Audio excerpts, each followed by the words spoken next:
Notre dossier du jour nous emmène au Sénégal, un pays où les candidats à l'immigration se comptent par dizaines de milliers, les jeunes surtout. Certains qu'en venant en Europe, ils pourront relever la tête et envisager une vie meilleure. La plupart doivent pourtant se confronter à un échec. C'est aujourd'hui de plus en plus difficile de rentrer sur le territoire européen. Le reportage de nos envoyés spéciaux, Renaud Ewa, Aline Delvoye.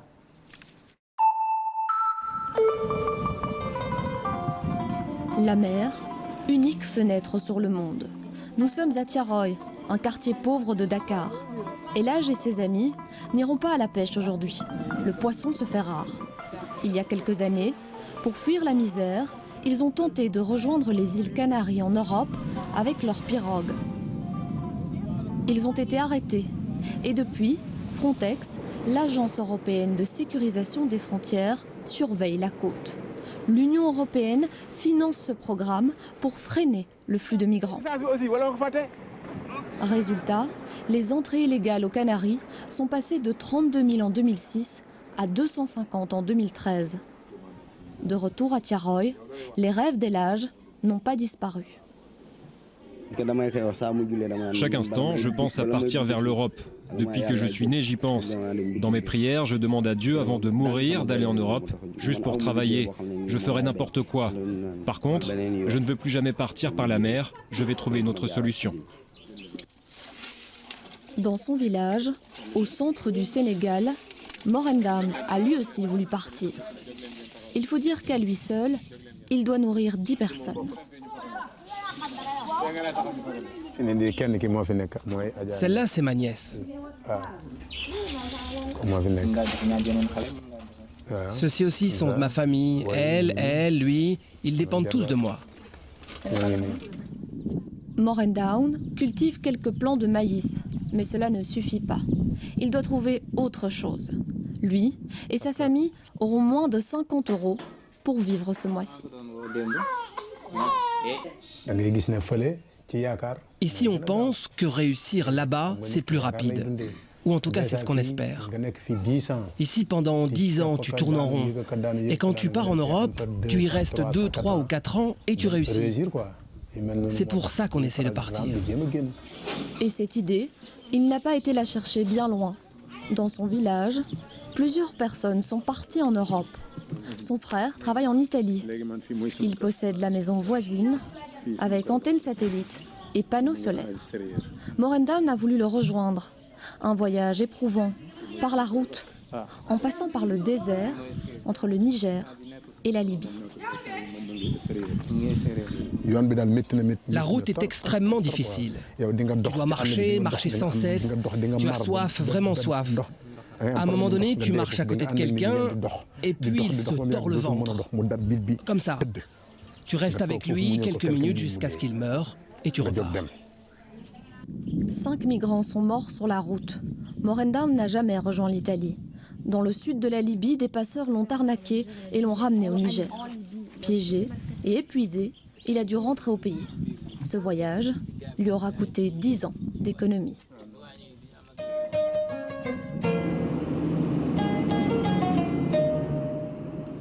Comme Morendam, nombreux sont ceux qui prennent la route vers le Maroc, l'Algérie ou encore la Libye. Un voyage de plusieurs milliers de kilomètres et qui commence souvent ici. Nous sommes à la gare routière de Dakar. Tous les jours, des migrants partent d'ici, direction la Libye ou le Maroc. Et vous allez le voir, ce voyage est totalement organisé. Pour se mettre dans la peau d'un migrant, nous équipons un complice sénégalais d'une caméra cachée. Très vite, un rabatteur en t-shirt jaune va lui présenter un transporteur. Nous voulons savoir si de l'argent en plus du coût du transport va lui être demandé. Tu veux aller jusqu'en Libye, c'est ça? Le transporteur va détailler le trajet. Mali, Niger et puis Libye, le coût du transport est de 200 €. L'homme lui réclame le double. En tout, c'est 250 000 francs CFA. Soit 400 €. L'homme explique que ce qui est demandé en plus servira à corrompre les douaniers aux frontières avant d'arriver en Libye. À la demande de l'Union européenne, plusieurs pays africains renforcent la surveillance aux frontières terrestres pour freiner les candidats à la migration. Une politique dénoncée par des associations sénégalaises. Nous avons donc dit qu'il n'était pas question que nos armées, nos polices soient mises à disposition du Frontex pour juste réprimer et réprimander et emprisonner souvent des jeunes qui sont tentés par le souhait, le souci de vouloir tenter leur chance ailleurs. Malgré les politiques menées par l'Union européenne et le Sénégal, pour l'instant la migration clandestine se poursuit. Mais la route du migrant est toujours plus dangereuse et il paye souvent beaucoup plus cher que prévu. Maureen Down a dépensé 1 000 € pour un voyage raté. Aujourd'hui, il n'envisage pas l'avenir dans son village. Malgré l'épreuve du premier trajet, il a décidé de repartir en Europe dès que possible. Et sachez que l'opération 11-11-11, en cours jusqu'au 16 novembre, soutient plusieurs projets au Sénégal, projets de défense des droits des migrants notamment. L'opération 11-11-11 soutient des dizaines de projets dans les pays pauvres et notamment pour soutenir la pêche au Sénégal. A priori, il n'y en aurait pas besoin puisque les eaux d'Afrique de l'Ouest sont parmi les plus poissonneuses au monde. Mais la surpêche pratiquée notamment par d'imposants chalutiers étrangers met en péril la sécurité alimentaire des populations. Reportage de Renaud Awa et Aline Delvoye. Une nouvelle journée en mer débute. Au large de Dakar, Ibrahim et ses amis vont jeter leurs filets. Une pêche difficile car le nombre de poissons a cruellement diminué. Et la concurrence est rude. Face à eux, un bateau industriel a jeté l'ancre. Il bat pavillon sénégalais.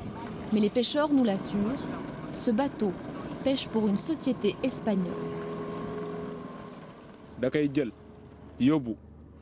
Ce bateau pêche tous les poissons, y compris les petits poissons. Les gros poissons ont disparu de l'océan. Et en plus, ce bateau détruit nos filets. On doit alors se débrouiller pour en acheter des nouveaux. Pour nous, c'est vraiment difficile. Nous n'avons pas pu vérifier si les exploitants du bateau étaient espagnols. Pourtant, officiellement, les accords de pêche entre l'Union européenne et le Sénégal sont gelés depuis 2006. Mais beaucoup d'industriels étrangers contournent la législation ou pêchent illégalement, au grand désespoir d'Ibrahim et de ses amis. Nous sommes à Mbour, l'un des plus grands ports de pêche du Sénégal. Malgré l'impression d'abondance, la raréfaction du poisson se fait sentir. On jette nos filets, parfois il y a du poisson, parfois il n'y a rien. De plus en plus de poissons qui nourrissent les Sénégalais se font rares. Le tiof a presque disparu et la sardinelle manque parfois. Abdou Diop est issu d'une grande famille de pêcheurs. Depuis des années, il a vu la ressource et donc son train de vie diminuer. La mer subit beaucoup de pression. Tout le monde l'utilise. Il y a trop de bateaux en mer. Et si on regarde bien, il y a même trop de pirogues. Le matériel qu'on utilise n'est pas toujours bon pour les ressources de l'océan.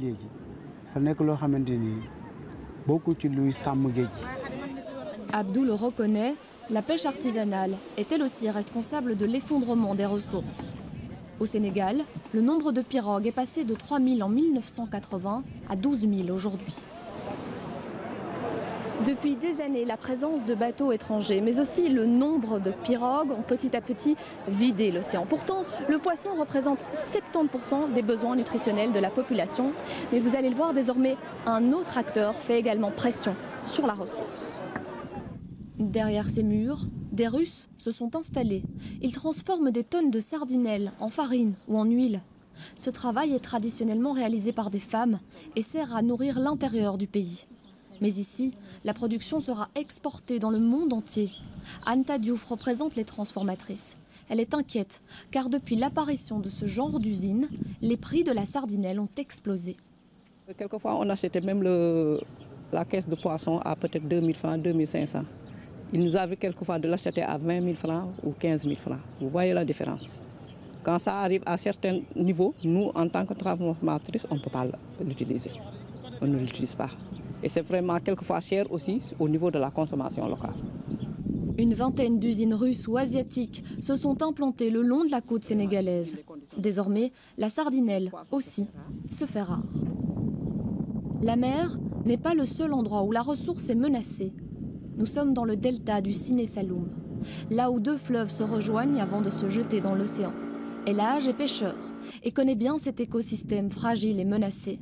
Les habitants de la région ont longtemps utilisé le bois des racines de la mangrove pour se chauffer. Les grands-parents, sur leur temps, ils venaient couper la mangrove. Et la mangrove, c'était une zone de reproduction de poissons. Donc comme ils venaient de couper la mangrove, les poissons commençaient à partir, parce qu'il y avait un problème de manquement de la mangrove. Pour lutter contre ce phénomène, les femmes du village de Fimela, soutenues par l'association Endagraf, ont entrepris un vaste reboisement. Cette année, elles ont déjà replanté 16 hectares de mangroves. On y croit, on attend que ça pousse et que les poissons reviennent ainsi que les coques. Tout ce qui se reproduit ici, on sait que cela nous aidera. Les poissons nous sont essentiels. Et les effets se sont déjà fait sentir. Depuis qu'une partie de la mangrove a été reboisée, il y a plus de coquillages. Ces femmes transforment le coq et c'est désormais leur revenu principal. Les dépenses quotidiennes, ce sont les coqs. Pour payer la scolarité des élèves, ce sont les coqs, vraiment. Oui, les hommes n'ont plus de travail, la pêche ne marche plus, donc ce sont les coqs. Une tendance encourageante. Malgré ce genre d'initiative, l'avenir de la pêche au Sénégal reste menacé. Le secteur génère pourtant 600 000 emplois et 2 millions de Sénégalais en dépendent.